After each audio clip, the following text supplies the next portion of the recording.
আসসালামু আলাইকুম, আপনারা সবাই কেমন আছেন? অনেকদিন পরে আবারও আপনাদের সাথে যুক্ত হয়েছি। আমি সাইদুর রহমান।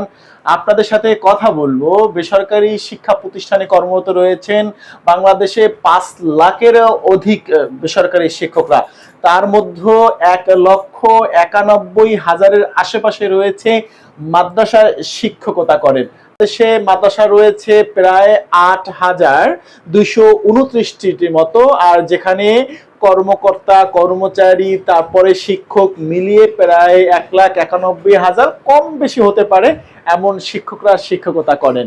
তাদের জন্য দুঃসংবাদ রয়েছে যে তারা এখন পর্যন্ত বেতন পাচ্ছেন না। অর্থাৎ আজকে ১০ তারিখ হয়ে গেছে, সেই কোরবানি গেল, কোরবানির পর থেকে এখন পর্যন্ত তারা কোনো ধরনের বিল বেতন পায়নি।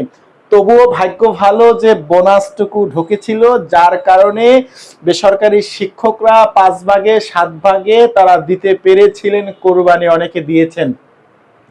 অনেকে হয়তো দেওয়ার সৌভাগ্য হয়নি বিকজ অফ যে যিনি ১২,৫০০ টাকার কোরবানির ১২,৫০০ টাকার উপরে 50% পেয়েছেন বোনাস, তিনি আসলে কতটুকু কোরবানি দিয়েছেন সেটা আমার বোধগম্য নয়। এবছরে যারা ৭ ভাগে কোরবানি দিয়েছেন তাদের গরুটা মিনিমাম হতে হয়েছে ৮০,০০০ থেকে ১ লক্ষ টাকা।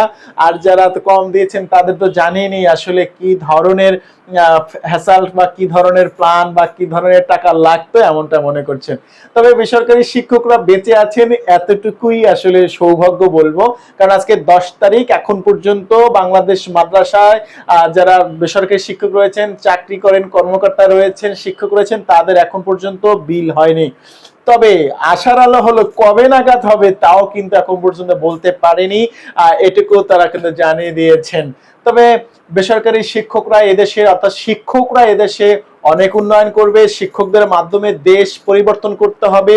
শিক্ষকরা এদেশে অনেক বড় বড় চাকরি করেন, তারা ৫ মাসের ১ বছরের বিল কখনো উঠান না, ব্যাংকে জমা আছে, যার কারণে বিল কখন আসে না আসে এসব বিষয় বেসরকারি শিক্ষকদের টেনশন থাকলেও অন্য কারণে তারা অন্যরা ভাবে তারা চাকরি করেন, সুতরাং তাদের পকেটে টাকা রয়েছে, ব্যাংক ব্যালেন্স রয়েছে, নানান কিছু তারা কথাবার্তা বলছে। এই সব কিছু মিলিয়ে বেসরকারি শিক্ষকরা দারুণভাবে সময় কাটাচ্ছেন।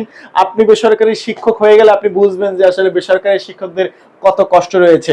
বাংলাদেশ মাদ্রাসা শিক্ষায় যারা চাকরি করেন তাদের কিন্তু বিল এখনো আসেনি, কবে আসবে তাও কিন্তু বলা যাচ্ছে না। সামনে জুন মাস গেলে জুলাইতে এমনিতে দেরি করে আসে, জুলাই তো ১৫ থেকে ২০ তারিখের পরে আসলে বেতন ঢুকে।